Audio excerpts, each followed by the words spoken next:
Zootopia? No, it's Funtopia!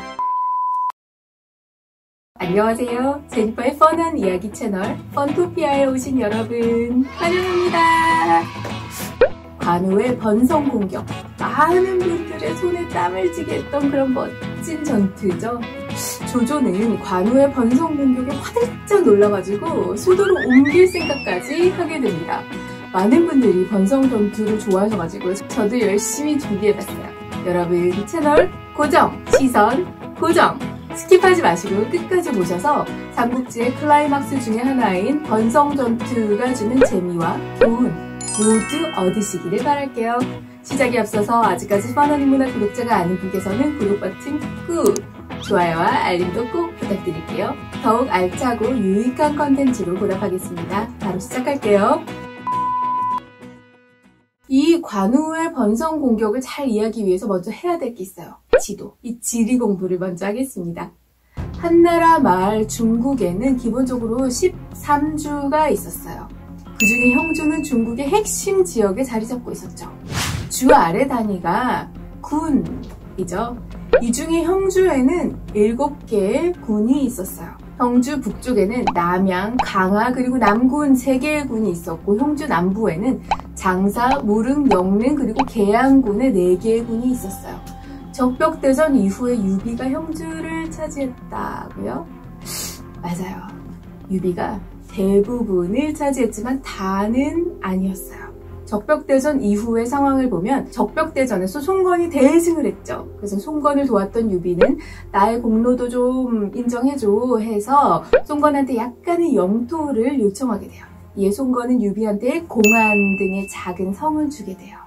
그 후에 주유가 강릉을 막 공격했는데 주유가 1년 동안 강릉을 함락시키지 못하자 유비가 합세해서 함락시키게 되죠. 송건은 유비 측의 요구에 따라서 이 강릉을 유비한테 빌려주게 돼요. 이때 송건은 형주를 얻는 거는 이제 시간 문제다라고 생각했기 때문에 즉시 모든 힘을 모아서 수춘으로 나아가려고 했어요. 송건이 왜 수춘으로 나아가려고 했을까요? 그 이유는 간단해요. 합비와 더불어 수춘을 얻는다 하면 이 영역들이 강을 타고 허창까지 이어져 있기 때문에 조조한테 오나라의 수군으로 큰 위협을 가할 수 있다라고 생각했기 때문이에요. 그래서 유비가 강릉을 빌려달라고 하자 송건과 노숙 등은 이에 응한 거예요. 여기에는 노숙이 유비를 이용해서 조조 측의 힘을 좀 빼자라는 계산도 있었습니다.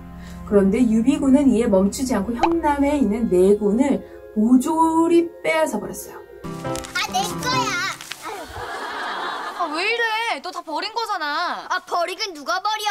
아, 이것도 다 내 거야. 송건 측은 단지 강릉에서 조조 측을 막는 방패로 유비를 이용하려고만 했는데 유비는 오히려 장사, 계양, 영릉, 무릉 이 4개의 군을 다 점령해버린 거예요. 순식간에 형주군의 거의 전부가 유비 측에 넘어간 건데 하지만 이 형남의 4군은 송건의 영토도 아니고 육표가 항복하니까 조조한테 반귀순 상태였기 때문에 송건은 할 말이 없었어요. 이 형주 남쪽 4군은 조조의 주력군과 멀리 떨어져 있어서 쉽게 점령할 수 있는 지역이었고요. 송건 측에서는 적벽대전에서 조조를 격파했으니까 어차피 내 땅이야 라고 생각할 수 있는 지역이었어요. 이로써 형주는 분할이 돼서 형주 북부의 양양, 신야, 번성 등의 주요 도시가 위치한 남양군은 조조가, 시상이 있는 강하 지역은 손권이, 그리고 강릉이 있는 남군과 형주 남쪽 4군은 유비가 장악한 상황이 되었습니다. 유비는 익주를 차지하던 형주를 돌려주겠다는 조건으로 형주를 동호로부터 빌렸죠. 하지만 그 후에 유비는 익주를 차지하고도 형주를 반환하지 않았어요. 그러자 송건과 유비의 갈등이 깊어지게 되는데 유비군은 조조하고 한중 쟁탈전을 겪게 되면서 할 수 없이 송건과의 화해를 위해서 장수를 경계로 형주를 분할하게 됩니다. 그 결과 장사, 계양, 영릉군의 3군이 송건에게 귀속되게 됩니다. 관우의 번성 전투를 보기에 앞서서 이제 주요 도시를 한번 살펴볼게요. 관우군은 남군의 강릉에 포진하고 있었어요. 남군의 유충지는 강릉 그리고 공안이죠. 관우가 공격하고자 했던 번성 그리고 양양은 남양군에 위치하고 있습니다. 자, 이제 본격적인 번성 전투를 시작하겠습니다. 유비가 한중을 평정해서 한중왕에 오른 다음에 평주를 지키던 관우는 강릉을 이방한테 그리고 공안을 부사인에게 맡기고 북상하게 되죠. 그래서 위군이 주둔한 번성을 침공하게 됩니다. 그 유명한 관우의 북벌이 시작될 것이죠. 관우가 왜 이때 번성을 공격했을까? 관우는 유비가 송건과의 동맹을 유지하기 위해서 형제 세군을 넘겨준 데에 대해서 극히 불만을 가지고 있었던 것 같아요. 유비도 물론 송건한테 3개의 군을 넘겨주고 싶지 않았죠. 근데 한중에서 조조군과 막 대치하는 상황에서 송건이 평주를 착 쳐버리면 버틸 수가 없는 거잖아요. 그러니까 어쩔 수 없이 넘겨준 거죠. 관우는 이런 현실에서 한편으로는 한중에서의 유비의 승리에 호응하고 다른 한편으로는 잃어버린 세군을 대치할 새로운 평주 영토를 조조 측으로부터 확보하려고 한 것으로 보여집니다. 관우의 북벌로 인해서 형주 북부의 수비를 맡고 있던 그 조이는 번성에 들어가서 관우하고 대치하게 되는 거죠. 조조는 장안에 있던 우금과 방덕을 원군으로 보냅니다. 우금과 방덕이 번성에 도착하니까 때마침 내린 호우에 한수가 범람을 하게 돼요. 그래서 평지의 수위가 10여 미터나 상승하게 되고 번성은 물속에 고립되게 된 거야. 수상전을 예상하지 못했던 우금과 방덕은 준비가 부족한 상태에서 관우하고 대치하게 된 거예요. 이들은 그래도 활을 쏘며 분전해보지만 큰 배로 선단을 만들어서 포위망을 펼쳐놓은 관우군의 상대가 되지를 못하는 거예요. 결국에 우금은 항복하고 방덕은 항복을 거부해가지고 참수를 당합니다. 조조의 측근으로 오랫동안 활약했던 그 우금의 항복과 그가 이끌던 군사의 수몰은 조조 세력에 커다란 충격을 안겨주게 됩니다. 중원 일대 일부 반란 세력들이 관우한테 들어간 거죠. 관우가 그들한테 일시적으로 벼슬을 내릴 정도로 중국 전체가 진동하는 사건이었어요. 지속적으로 상황이 안 좋던 조조는 관우의 위세까지 겹치니까 안 되겠다. 순으로 옮겨야겠다. 이걸 의논하게 되는 거죠. 번성에 있는 조인이 당하면 그 다음은 식야와 완을 잃고 바로 조조 세력의 근거지인 중원이 유비 세력의 칼날에 바로 닿고 각지의 반란 세력들까지 감당하게 될 수도 있었던 거예요. 감당이 되겠어요? 저는 삼국지에서 바로 이 순간까지가 천하 평정을 위해서 정신없이 달려온 유비와 제갈량 세력의 클라이막스로 봅니다. 제갈량을 얻기 전에 유비 세력은 발붙일 땅 한 조각도 없었죠. 제갈량은 유비와의 만남에서 천하 3분지계를 진언했어요. 평주하고 익주를 차지한 뒤에 조조 측에 반란이 생길 때 이 두 군데에서 군사를 착 내서 공격한다면 천하를 안정시킬 수 있다는 대전략인 것이죠. 유비 세력은 그 후에 적벽대적에서 승리한 뒤에 드디어 평주라는 근거지를 차지합니다. 그 이후에 승승장구가 계속되죠. 익주를 차지했고 한중을 평정해서 유비는 한중왕의 위치에 올랐습니다. 공손찬, 여포, 원속, 원술, 유표 등 쟁쟁한 실력자들은 다 사라져버리고 유비가 천하 3분의 1 주축으로 등극하는 순간이었습니다. 이제 그의 휘하에 관우는 조조가 있는 수도인 허도까지 위협할 정도였으니까 그 이전에는 상상이나 할 수 있었겠어요.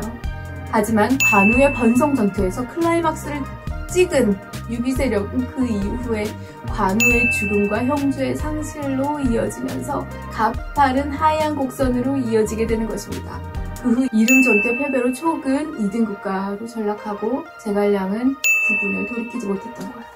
하얀 곡선의 시작은 관우가 제갈량이 가르쳐준 손권과 손잡고 조조를 공격한다는 원칙을 무시하고 손권과 조조 양측을 적으로 삼았기 때문이 아닌가 싶어요. 한편 수도로 옮기자는 그 조조의 의견을 사마의와 장제가 만류하면서 이제 송권을 끌어들여가지고 관우를 토벌하게 하셔서 라고 말하죠. 조조는 이 의견을 받아들여서 송권한테 사자를 보내게 됩니다. 그리고 송권한테 강남의 지배권 이제 너 가져 인정해줄게 라고 조건을 내걸고 관우의 배후를 습격해라 하고 종용하게 되죠. 또 번성에서는 서황과 여건 등을 원군으로 보냅니다. 조조의 제안을 받은 송권은 지금이야말로 유비로부터 형주를 탈환할 그런 기회로 여겼어요. 송건은 동맹을 강화하기 위해서 관우랑 인척관계를 맺고 싶었는데 관우한테 이런 지하에 거절을 한 거죠. 그래서 송건이 불만이 어느 때부터 높았던 때예요. 육구에 주둔하던 여몽은 관우가 육구에 대한 방비에 만전을 가하게 되니까 꾀를 냈어요. 일부러 꾀병을 부려가지고 일선에서 물러난 거죠. 그리고 육손을 자신의 후임으로 앉히고 육구를 방어하게 합니다. 육손은 유비 진영에서는 거의 무명이나 다름없었어요. 관우는 여몽의 의도대로 육손을 얕보고 육구에 대한 방비를 풀고선 자신의 군대를 거의 건성을 포위하는 데에만 집중하게 됩니다. 이때 관우는 상용을 함락한 유공과 맹달한테 원군을 요청하게 됐는데 이들은 상용을 지배하느라 바빠서였나? 원군을 보내지 않았어요. 조조는 관우의 북진을 대위기로 간주해가지고 총력전으로 관우를 토벌하기로 합니다. 먼저 서황과 조엄을 파견해서 권성을 구하도록 하고 다시 병력이 부족할 것을 우려해가지고 서상, 연건, 은서, 주계 등은 물론 합비전선에서 송건을 견제하며 장묘까지 호출하고 조조 자신은 하오동과 함께 예비대가 되어서 수만가량의 군사를 동원해서 5만 정도의 군사를 이끌던 관우를 어떻게든 잡아내려고 하였습니다. 관우는 중원군으로 온 서황을 처음엔 다 잘 대처해요. 근데 지속적으로 충원되는 그 서황의 군세에 결국은 밀려나서 건성의 포위를 풀고 퇴각하게 되었습니다. 그 무렵에 형주 방비가 느슨해진 기회를 이용해서 여몽이 전선의 보기에서 강릉과 공안을 공격하게 되는 거예요. 이때 강릉을 지키던 미방과 공안을 지키던 부사인은 원래 관우하고 사이가 좋지 않았어요. 그래서 여몽한테 저항하지 않고 그냥 항복하게 됩니다.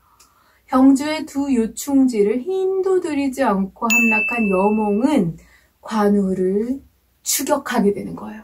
번성공안에 실패한 관우는 강릉하고 공안을 빼앗겼음을 알고 군사를 돌려서 철수하게 돼요. 당양까지 갔으나 이내 여몽에게 따라잡히자 맥성의 자리를 잡고 농성에 들어갑니다. 하지만 여몽이 선정을 베풀어서 고향이 무사하다는 소식을 듣고 관우의 병사들은 전의를 상실해서 잇따라 도망치는 바람에 관우군은 붕괴되는 그런 수순을 밟게 되는 거예요. 맥성을 탈출한 관우는 장향으로 도망쳤는데 송건군 휘하에 있던 반장에게 붙잡혀가지고 아들 관평과 함께 죽임을 당합니다. 이렇게 해서 형주는 송건에게 넘어가고 제갈량이 꿈꿨던 형주와 입주를 통해서 군사를 내서 천하를 착 평정하겠다는 계획은 물거품으로 사라지게 됩니다.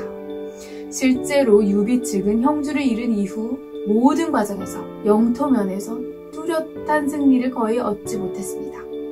제가 전에 올린 영상에서는 삼국지는 이릉전투 전후로 갈린다고 말씀드린 이유가 바로 여기에 있습니다. 좀 더 엄밀히 말하면 이릉전투의 계기가 된 관우의 형주 소실로 인해서 그 초기 주도하는 천하 안정화는 실패했다고 말할 수 있을 것입니다. 여러분 재밌으셨나요? 지금까지 제니퍼의 뻔한 인문학 제니퍼였습니다. 여러분 영상이 재밌거나 유익했다면 아래쪽에 있는 좋아요 그리고 구독과 알림 꼭 부탁드릴게요. 제니퍼의 펀토피아는 여러분의 의견으로 콘텐츠를 제작하고 있습니다. 펀토피아에서 다루었으면 하는 이야기를 댓글로 남겨주셔서 여러분의 의견을 알려주시기를 바랄게요. 여러분의 의견을 반영하고